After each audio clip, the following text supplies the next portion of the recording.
The first thing everyone noticed when the Hollywood star arrived on set wasn't her sunglasses, or the bodyguards, or the convoy of black vans blocking half the narrow road in a quiet Philippine coastal town. It was her hair. Not because it was glamorous, but because it was wrong. Very wrong. The production had spent millions flying in equipment. Actors, stunt coordinators, and even a private chef who refused to touch anything that smelled like vinegar. The location was perfect white sand, dramatic cliffs, palm trees leaning like they were paid to pose.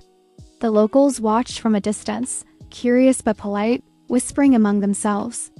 And yet, on the very first morning of filming, the star stepped out of her trailer, took one look at the mirror held up by her assistant, and said the words that would stop everything. "No, I'm not filming like this." The assistant froze. The director blinked. The crew stopped adjusting lights. The producer tried to smile. "Is something wrong, miss?" "My hair," she said, touching it like it had personally betrayed her. "It looks dead, flat, angry. This hair does not belong to my character." The stylist flown in from Los Angeles nervously laughed. "It's just the humidity. We'll fix it in post." She lowered her sunglasses slowly. "I don't fix my hair in post." Silence fell over the beach. The wind moved the palm trees awkwardly, as if even nature felt uncomfortable. The stylist tried again, more spray, more heat, more products that smelled like coconut and desperation. 10 minutes passed, then 20. The star checked the mirror again and shook her head. "I said no." The director pulled the producer aside. "We're losing light." The producer wiped sweat from his forehead. "We're losing money." The Hollywood star crossed her arms. "Then maybe you should find someone who knows how to work with hair in this country." The Los Angeles stylist looked offended. "I've done hair for award shows." She looked at him calmly. "Then maybe award shows don't sweat." That was when someone from the local crew cleared his throat. "Sir," he said quietly to the producer, "we have a makeup artist here, local. She's very good." The producer hesitated. "Local? How local? Like, grew up here local." The stylist scoffed. "We didn't fly halfway across the world to let someone with a curling iron from the mall touch her." The star overheard this and turned sharply. "Bring her." Everyone froze. The producer whispered, "Are you sure?" She nodded. "I want to see what someone who lives in this humidity actually knows." 5 minutes later, a woman in her late 30s walked onto the beach carrying a modest makeup kit. No assistance, no dramatic entrance. Just calm steps and kind eyes. Her name was Lisa. She bowed her head slightly. "Good morning." The Hollywood star looked her up and down, not rudely, but carefully. "Have you worked on film before?" "Yes," Liza said. "Local films? Commercials, weddings, funerals, pageants, one political rally." The star raised an eyebrow. "Funerals? Hair must last through crying," Liza said simply. The star smiled for the first time that day. "Sit," she said, pointing to the chair. The Los Angeles stylist opened his mouth to protest, but the producer shot him a look that said we're already in trouble. Liza didn't rush. She studied the star's hair the way a painter studies a canvas, not touching yet, just observing. The wind, the sun, the salt in the air, the sweat already forming at the roots. "You don't fight the weather here," Liza said softly. "You negotiate with it." The star leaned back slightly. "I like that." Liza worked quietly, no dramatic flicks of the wrist. No excessive products. She adjusted, smoothed, lifted, and twisted in a way that looked almost lazy, but purposeful. The Los Angeles stylist hovered nearby, arms crossed, judging. After 10 minutes, Liza handed the mirror back. The star looked. And then she froze. Her hair wasn't stiff. It wasn't flat.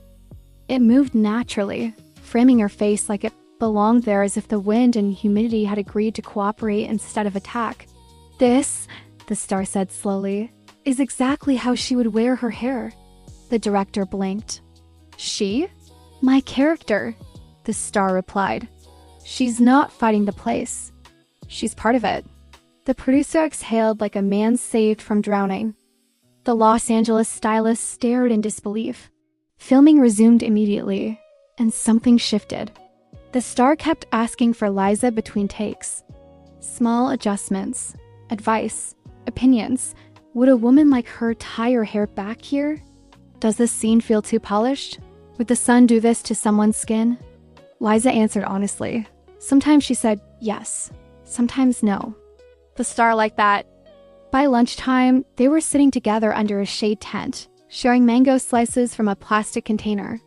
You're not intimidated by me, the star observed. Liza shrugged. I've handled Brazillas. The star laughed so hard she snorted. By the third day, the star refused to film any scene unless Liza was present. By the fourth, she asked Liza to stay late and teach her how to wrap her hair properly for sleep. By the fifth, rumors spread through the set. She's not leaving without her. She wants to take her to Hollywood. She trusts her more than her own team. The Los Angeles stylist requested a transfer to another project. On the seventh day, a storm hit. Rain poured sideways. Equipment was covered. Schedules were ruined. The star sat in her trailer, hair wrapped carefully the way Eliza taught her, watching rain streak down the window. I filmed in deserts, she said quietly. In snow and fake jungles built on sound stages, but this place, it feels alive. Liza nodded. That's why we adapt, not dominate. The star looked at her reflection. You know, when I first started, I thought perfection meant control. And now? Liza asked. And now, she said, I think perfection is knowing when to let go. When filming wrapped, the producer hosted a small dinner for the local crew. Plastic chairs, grilled fish, rice served in banana leaves. Nothing fancy. The star showed up without makeup. People barely recognized her at first.